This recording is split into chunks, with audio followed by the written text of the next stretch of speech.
السلام علیکم ورحمۃ اللہ وبرکاتہ۔ نحمدہ ونصلی علی رسولہ الکریم، اما بعد، فاعوذ باللہ من الشیطان الرجیم، بسم اللہ الرحمن الرحیم۔ رب اشرح لی صدری ویسر لی امری واحلل عقدۃ من لسانی یفقہوا قولی۔ اللہم فقہنا فی الدین، اللہم فقہنا فی الدین، اللہ ہمیں دین کی سمجھ عطا فرما دے۔ تو آج ہمارا سورۃ الحج 9th کلاس کا ترجمۃ القرآن المجید کا یہ سبق جو ہم پڑھنے لگے ہیں وہ علمی اور عملی نکات ہیں۔ علمی اور عملی نکات کیا ہیں؟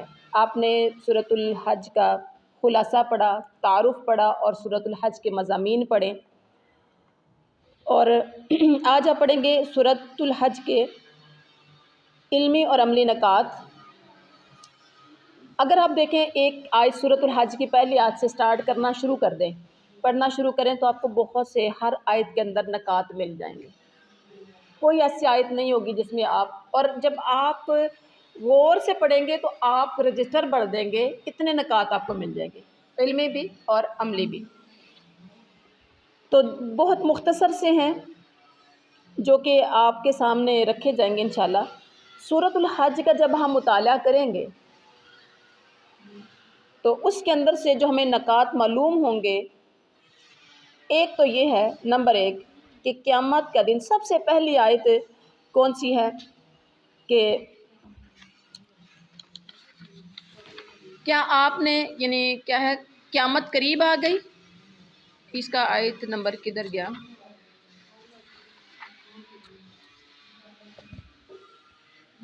یا ایھا الناس اتقوا ربکم ان زلزلۃ الساعۃ شیء عظیم۔ اے لوگو اپنے رب سے ڈرو، اور بے شک قیامت کا زلزلہ بڑی ہولناک چیز ہے۔ یہ بات کہی گئی۔ آگے پھر اس قیامت کے جو اثرات جو واضح ہوں گے وہ بھی ساتھ ہی بتا دیا نیکسٹ آیت میں، ٹھیک ہے۔ اب قیامت کا دن بتایا ہمیں یہ گیا سٹارٹ میں، اس سورت کے شروع میں، قیامت کا دن ایک نہایت سخت اور ہولناک دن ہوگا جو لوگوں کے ہوش اڑا دے گا، ہوش اڑا دے گا۔ حمل والیوں کے حمل گر جائیں گے، دودھ پیتے بچوں کو ماں بھول جائے گی۔ بڑوں کو تو بھول ہی جاتے ہیں، دودھ پیتے بچے کو ماں نہیں بھولتی، لیکن وہ قیامت کا دن سخت اتنا ہوگا، اس دن دودھ پیتے بچے کو ماں بھول جائے گی۔ اور دوسری بات جو کہی گئی، شیطان کی پیروی کرنے والے دنیا میں گمراہی اور آخرت میں عذاب میں ہوں گے۔ یہ بات کہی گئی ہے سورۃ الحج کی آیت نمبر 3 اور 4 میں۔ کیا کہا گیا کہ شیطان کی پیروی کرنے والے کون لوگ ہوتے ہیں؟ جو نماز نہیں پڑھتے، آپ سمجھیں وہ شیطان کی پیروی کرنے والے ہیں۔ ایسا ہی ہے، بی کوائٹ۔ جو پردہ نہیں کرتے اپنی مرضی سے، بے پردہ ہو کے بالغ ہونے کے بعد، خواتین بچیاں جو باہر جاتی ہیں مرضی سے۔ اب آپ اتنے لوگ بیٹھے ہیں، آپ خود ذرا اپنے اپنے گریبانوں میں ذرا جھانک کر دیکھیے، میں اپنی مرضی سے زندگی گزار رہی ہوں کہ میں اللہ کی مرضی سے زندگی گزار رہی ہوں؟ آپ اپنی کلاس میں آئے ہو نا، یہاں کلاس میں آئے ہو، اب آپ اپنے آنے کو دیکھیے، کہنے والے کو مت دیکھیے کون کہہ رہا ہے، بات کس کی کہی جا رہی ہے، اس بات کو اہمیت دیں۔ ہمیں کچھ چیزیں ہوتی ہیں جو پریشان کرتی ہیں اور عمل کرنے سے تھوڑا سا رکاوٹ بن جاتی۔ کیا؟ ہماری گلی، ہمارا محلہ، ہمارے رشتہ دار، یا جو بات کہنے والا یہ ہماری اپنی برادری کا بندہ ہے، ہماری اپنی فیملی کا ہے، ٹھیک ہے، اور ہم اس کو اہمیت نہیں دے رہے ہوتے۔ آپ نے جو بات دیکھنی ہے وہ یہ ہے کہ بات ہے کس کی، بات کرنے والے کو نہ دیکھو، بات کہی کس کی جا رہی ہے، یہ اللہ کی بات ہے۔ اب آپ دیکھیں کہ یہاں جتنے لوگ آئے ہیں، مرضی سے کون کون آیا؟ ایک اللہ کی مرضی سے باہر سے چل کے آیا۔ اگر آپ قرآن پاک میں غالباً سورۃ نور میں آتا ہے، اپنی بڑی بڑی چادریں اپنے اوپر، اے میرے نبی اپنی بیویوں سے، بیٹیوں سے کہہ دیجئے، کیا ہے کہ بڑی بڑی چادریں اوڑھ کر باہر نکلا کریں تاکہ وہ پہچان لی جائیں کہ یہ ایمان والی عورتیں ہیں اور انہیں کوئی چھیڑ خانی نہ ان سے کر سکے۔ قرآن کی آیت 1400 سال پہلے نازل ہوئی، آج بھی ایسے ہی ہے اور قیامت تک کس نے رہنا ہے۔ اب آپ چلے بتائیے، اپنا جائزہ تو ذرا لیجئے کہ ہم بڑی بڑی چادریں اوڑھ کر اس حکم پر چلیں گے؟ اگر چل کے آئی ہیں تو الحمدللہ کہیے، اور اگر ننگے منہ آئے ہیں، چھوٹے چھوٹے دوپٹے لے کر آئے ہیں، غصہ نہ کریے گا آپ، چھوٹے دوپٹے لے کر آئے ہیں تو آپ سمجھیں یہاں جو بات کہی گئی ہے نا، شیطان کی پیروی کرنے والے دنیا میں گمراہی اور آخرت میں عذاب میں ہوں گے، سورۃ الحج آیت نمبر 3-4 میں۔ اب آپ نے فیصلہ خود کرنا ہے۔ شیطان کی پیروی کی مطلب میں نہیں کرتی، کوئی بندہ کہے کہ میں نہیں کرتی، کوئی بندی کہہ دے۔ اللہ کی بات ایک سائیڈ پہ رکھ لو، اب میں کیوں نہیں کرتی، اپنی بات ایک سائیڈ پہ رکھ لو۔ امی ناراض ہوتی ہیں، ابا ناراض ہوتے ہیں، بھائی ناراض ہوتا ہے، شوہر نہیں مانتا، گھر والے محلے والے کیا کہیں گے، سب نے تو مجھے دیکھا ہوگا، ٹھیک ہے۔ اب آپ نے کس کی بات کو امپورٹنس دینی ہے، بس آپ نے بس یہ بات دیکھنی ہے۔ گھر والوں کی، اگر میں گھر والوں کی یا دل کی بات مانتی ہوں، گھر والوں کی بات، لوگوں کی باتوں کے پیچھے نہیں کرتی، تو لوگ سارے، آپ کو پتہ ہے یہ پوری یعنی ہر طرف تو گمراہی اور بے حیائی اور عریانی ہے، تو شیطانی کام ہو رہے ہیں کہ نہیں ہو رہے؟ بہت سے لوگ بھی ہمیں شیطانی روپ میں آ کر بھڑکاتے ہیں، دین سے دور کرنے کی کوشش کرتے ہیں۔ آپ کی یہ جو کلاس ہے، اس کلاس سے بھی، یعنی آپ ڈپلومہ کورس کر رہے ہیں لیکن اس میں ہم 9th کلاس کا ترجمہ بھی پڑھ رہے ہیں تاکہ میٹرک کی بچیوں کے لیے ایزی ہو جائے۔ اب آپ دیکھیں کہ شیطانی روپ میں بہت سے لوگ آپ کو روک رہے ہوں گے، کیا کرو گے، کیا بنو گے بڑے ہو کر؟ مولوی بننا ہے، ملوانیاں بننا ہے، باجیاں بننا ہے، کیا بننا ہے، مردوں کو نہلانا ہے، کیا کرنا ہے؟ ٹھیک ہے، آپ نے شیطان کی بات ماننی ہے یا رحمان کی بات ماننی ہے، فیصلہ میرے اور آپ کے ہاتھ میں۔ قرآن تو ہم پڑھ رہے ہیں، شیطان کی پیروی کرنے والے دنیا میں گمراہی اور آخرت میں عذاب میں ہوں گے، یہاں تو یہ بات ہو گئی۔ اور میرے رب کا ہی یہ ایک قانون ہے، جہاں اللہ نیکوں کا تذکرہ کرتا ہے وہاں بروں کا بھی تذکرہ کرتا ہے، جہاں بروں کا تذکرہ کرتا ہے وہاں نیکوں کا بھی تذکرہ کرتا ہے۔ اپنی اپنی پہچان خود ہی بندہ کرے اور اپنے راستہ خود ہی لے لے، ٹھیک ہے۔ تو آگے نیکوں کا بھی تذکرہ ہوگا۔ جی، نیکوں کا تذکرہ کیا ہے کہ نیک اعمال کرنے والوں کو جنت عطا کی جائے گی، سبحان اللہ، یعنی جو رحمان کی بات مان کے آ رہے ہوں گے ان کو یہ آپ عملی نکات ہم نے 3 پڑھے نا، اب چوتھا آپ نوٹ کر لیجئے، نیک اعمال کرنے والوں کو جنت عطا کی جائے گی جس کے نیچے نہریں بہہ رہی ہوں گی اور انہیں سونے کے کنگن پہنائے جائیں گے۔ سونے کے کنگن، دل چاہتا ہے سونے سے لدی ہوئی، دنیا میں سونے کے کنگن کسی کو پہنے ہو دیکھیں تو آپ خواہش ہوتی ہے کہ میرے ہاتھ میں بھی ہونے چاہیے، یہ باجی کو ذرا تھوڑا سا ہلا دے، ٹیک چھوڑ دیں آپ۔ جی، سونے کے کنگن، انگوٹھیوں سے ہاتھ بھرے ہوں، انگلیاں بھری ہوں، کنگن موٹے موٹے پہنے ہوں، نیکلس پہنے ہوں سونے کے اور لدی لدائی زیورات سے، اور آرٹیفیشل نہیں، سونے کے، تو آپ دیکھیں اس خاتون کی کو لوگ قدر کی نگاہ سے یا ایک ویلیو دیتے ہیں نا، تو وہاں اللہ تعالیٰ کہتے ہیں یہ ساری خواہشیں آپ کی وہاں پوری ہونی ہیں۔ دنیا میں جس کی نہ ہو سکی کوئی بات نہیں، یہ دنیا کی زندگی 30 40 50 60 70 سال ہے، اس نے ختم ہو جانا ہے۔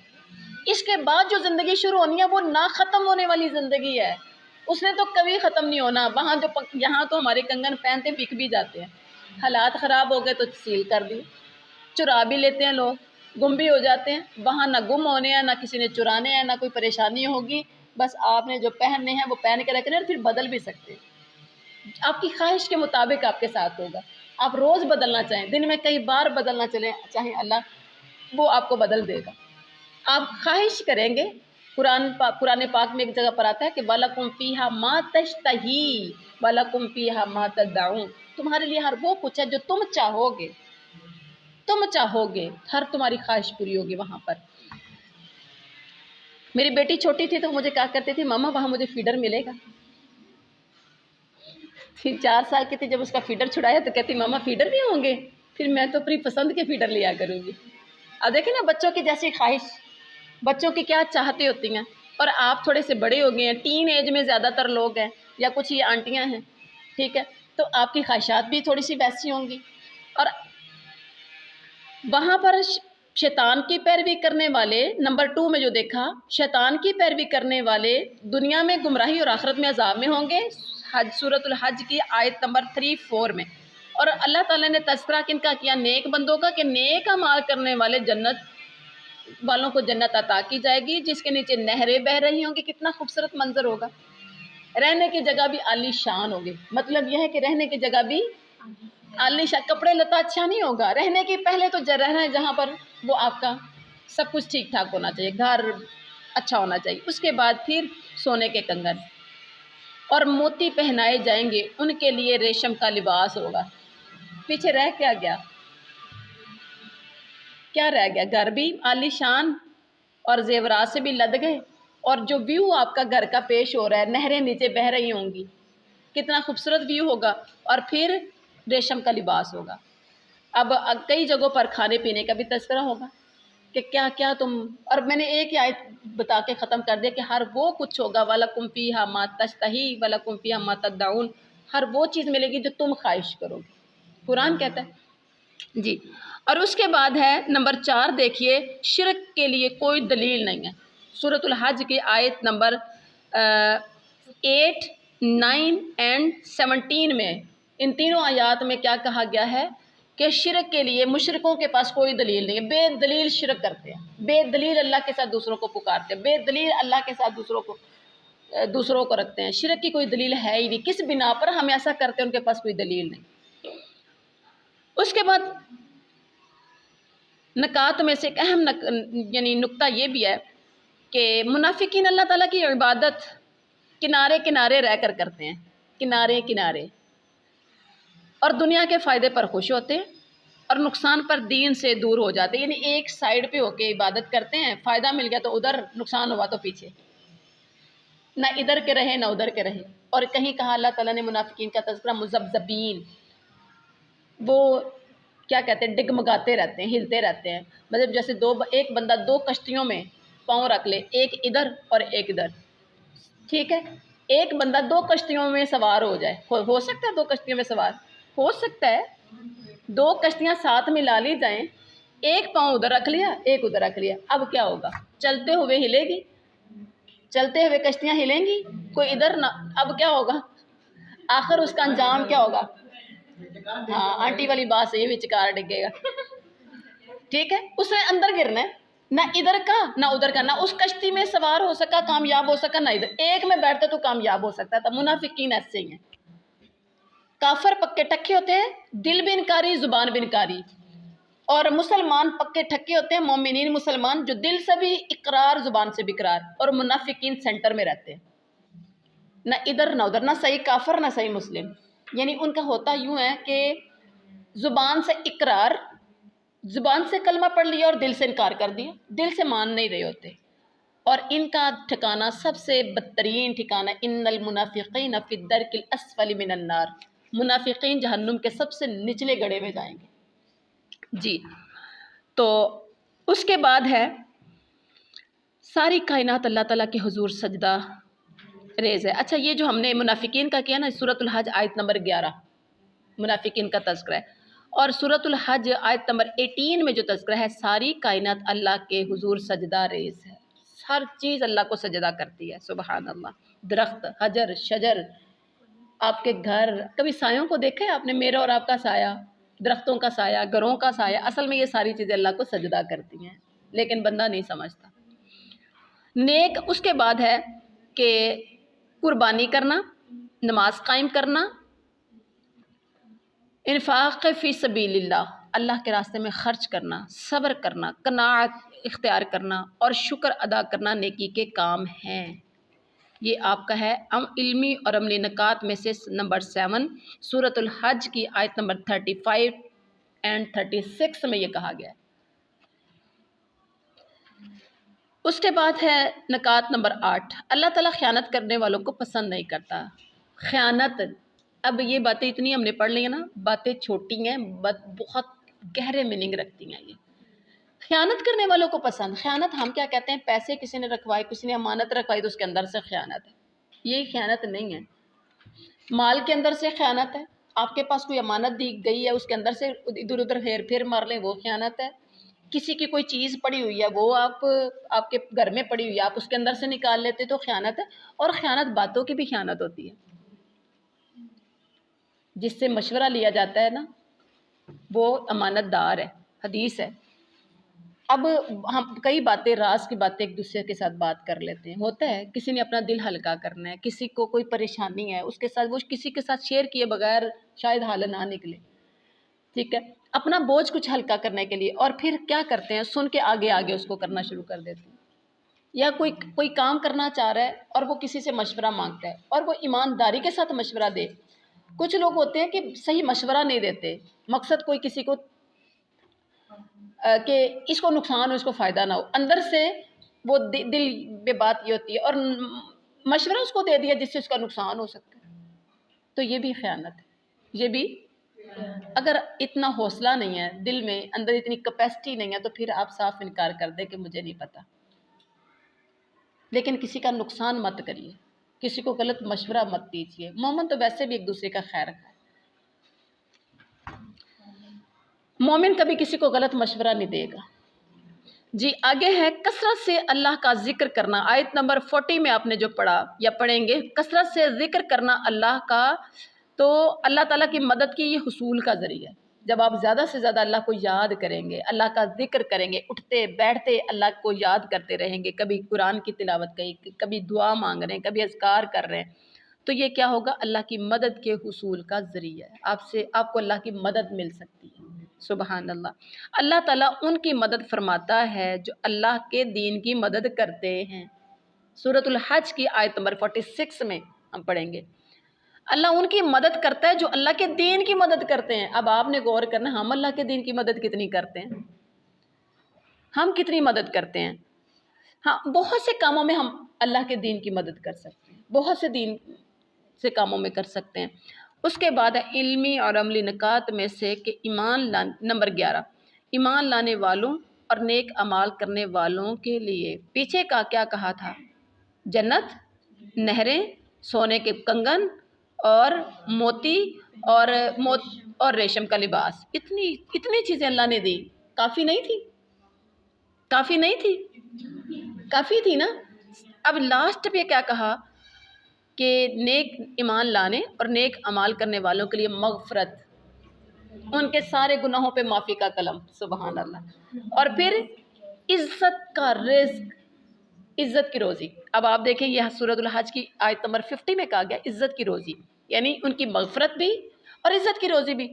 اب آپ یہ دیکھیں، لباس پہنا کے محل بھی مل گیا، آپ کو محل بھی مل گیا، لباس بھی پہن لیا، کنگن بھی پہن لیے، بڑا خوبصورت ویو بھی بن گیا، بڑا خوبصورت سین بھی بن گیا، سب کچھ، ابھی کسر باقی تھی۔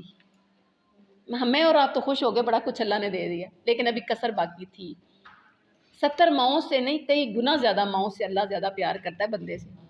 اب سارا کچھ کرا کے صرف روٹی نہ ملے، آپ کو آپ کے سسرال میں سارا کچھ مل جائے، صرف ایک روٹی اور دوسری معافی نہ ملے، ساس سسر کی طرف سے، شوہر کی طرف سے معافی نہ ملے، جھڑکیاں اور ڈانٹ ڈپٹ کے اندر، روب کے اندر، یا محبت اور پیار نہیں کیا جا رہا، باقی سب کچھ مل رہا ہے، رزق نہیں مل رہا، کھانے پینے کو نہیں مل رہا، پہننے کو بھی بڑا زبردست مل گیا، تو دو چیزیں اگر یہ نہیں ملی تو کیا ہوگا، آپ خوش رہیں گے؟ اور میں نے ایسی کئی خواتین کو یہ کہتے ہوئے سنا ہے کہ ایسے رزق کو آگ لگانی ہے، ایسے گھر کو دیکھنے میں آپ جیسے لوگ کہہ رہے ہوں گے کہ آپ کا تو اتنا گھر پیارا ہے، آپ کے تو لباس اتنا پیارا، تو آپ وہ کیا کہتی ہوئی آپ کو نظر آتی ہیں، کیا کہتی ہیں کہ ایسے رزق کو، یعنی ایسے گھر کو، ایسے کپڑوں کو، ایسے سونے کو، ایسے کنگنوں کو آگ لگانی ہے جہاں مجھے دل کا سکون نہیں ہے اور کھانے کے لیے کچھ نہیں ہے، ایسا ہے کہ نہیں ہے؟ اور میرے رب کتنا مہربان ہے، سبحان اللہ، کتنا مہربان خدا ہے۔ اگر ابھی کسر باقی تھی، وہ دیکھ رہا تھا کہ میرے بندوں کی ضروریات یہاں تک پوری نہیں ہوتی، لاسٹ پہ جا کے 50 آیت نمبر میں بتا دیا کہ ان کے لیے مغفرت، میں نے دل سے میں نے ان کو معاف کر دیا، معافی کا کلم، جو انہوں نے غلطیاں کمیاں کوتاہیاں جو کچھ کیا تھا میں نے سب کچھ معاف کر کے جب معافی مل گئی، اٹ مینس کہ میں ان سے راضی ہوں، میں ان سے، اور رضامندی جو ہوتی ہے نا، رضامندی جو ہوتی ہے یہ سب سے بڑی چیز ہوتی ہے، سب سے بڑی چیز رضامندی ہے کہ کوئی راضی ہو جائے۔ آپ یعنی کہ دیکھیں اپنے گھروں میں بھی اندازہ لگایا ہوگا، رشتہ داروں میں بھی، عزیزوں، سب کچھ موجود ہے، ایک شوہر خوش خواہشات بھی پوری کرتا ہے سب، لیکن راضی نہیں رہتا، چپ چپ رہتا ہے، محبت پیار نہیں کرتا، راضی نہیں رہتا، تو پھر وہ عورت وہاں ٹکتی ہے، وہ کہتی مجھے کچھ نہیں چاہیے جی۔ تو ساتھ عزت کی روزی، روز دے دے کے تو یہ نہیں کہتا کہ تیرے واسطے میں بھی لے آنا تو بھی لے آنا، تو میں یہ بھی کرتا ہوں میں وہ بھی کرتا ہوں، صبح سے شام تک تیری خاطر میں سارا کچھ کرتا ہوں، ایسا بھی نہیں ہے، بلکہ عزت کی روزی ہے۔